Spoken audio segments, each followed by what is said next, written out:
Hello friends, learning success point sociology YouTube channel में आपका बहुत बहुत स्वागत है। Good morning all of you. आप सभी को सुप्रभात। आज हम बात करते हैं एमपी हायर एजुकेशन डिपार्टमेंट के बारे में, जो कि कार्यालय आयुक्त उच्च शिक्षा विभाग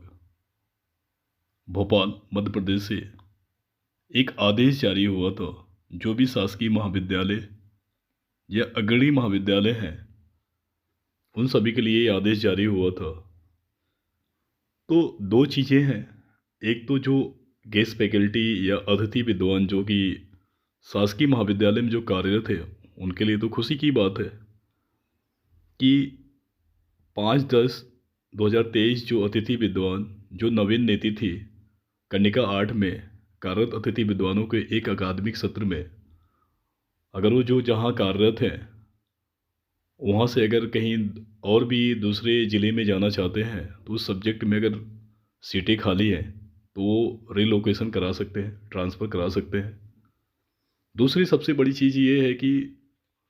उन अतिथि विद्वानों के लिए है जो 2021 से रजिस्टर्ड थे और जितनी भी 4 या 5 रिजल्ट आ चुके हैं उनमें कहीं न कहीं उनका मेरिट में सिलेक्शन नहीं हुआ और आज भी वो चॉइस फिलिंग की प्रक्रिया में शामिल होने वाले थे, लेकिन किन्हीं कारणों से आप देख रहे होंगे इसमें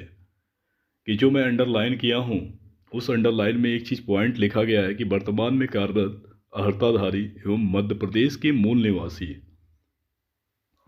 मतलब कुल मिला जुला के कहने का मतलब ये है कि जो बाहर के अदर स्टेट के लोग थे, जो कि इस फैकल्टी में क्या नाम है कि रजिस्टर्ड थे, कहीं ना कहीं मेरिट में न आने के कारण उनका सिलेक्शन नहीं हो पाया, जिस कारण से वो क्या नाम है कि अभी वेरिफिकेशन की डेट चल रही है और 19 तारीख को ये लेटर जारी हुआ। 20 तारीख यानी कल बहुत से बाहर के लोगों ने अगड़ी महाविद्यालय में गए थे, तो ये लेटर के माध्यम से उन्होंने कह दिया कि आपका वेरिफिकेशन नहीं हुआ क्योंकि आप यहाँ के मूल निवासी नहीं है। यानी कहने का मतलब है कि उन गेस्ट फैकल्टी के लिए जो बाहर के थे, चाहे राजस्थान के हो, चाहे यूपी के हैं, चाहे छत्तीसगढ़ के हो, मतलब एमपी से बाहर के स्टेट के हो, उनके लिए दुख भरी बात है कि सरकार बनने के बाद इन्होंने पहले ही 11 सितंबर 2023 को जो महापंचायत उसमें लेटर जारी हुआ था, लेकिन ये हुआ था कि ये वैकेंसी क्लियर होने के बाद जो नई वैकेंसी आएगी उस वैकेंसी में बाहर के लोगों के लिए रास्ता बंद कर दिया जाएगा। खैर, जो भी हुआ,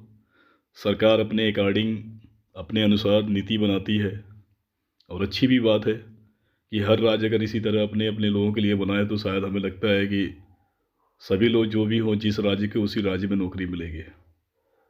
और एमपी के जो भी है मुख्यमंत्री ने चाहे जो भी कदम उठाया है, बहुत अच्छी बात है, क्योंकि एमपी के लोग उस तरह भी अगर हम उनके बारे में कुछ कहें, क्योंकि वो नेट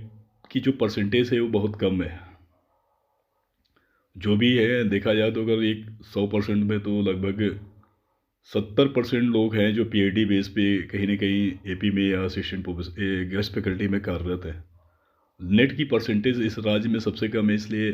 हर 2 साल 4 साल में एमपीपीएससी सेट कराती है। उसके बाद भी एमपी के लोग इस बारी जो एमपीपीएससी की जो सेट हुई है उसमें भी बाहर के लिए लोगों ने बंद कर दिए। और उसमें सबसे बड़ी चीज़ ये हुई कि जो कोई भी हो, चाहे एमपी के लोग हों, अगर एक बार नेट क्वालिफाई हैं तो उनको नेट सेट का एग्ज़ाम नहीं देना है। Thank you so much. आपका दिन शुभ हो।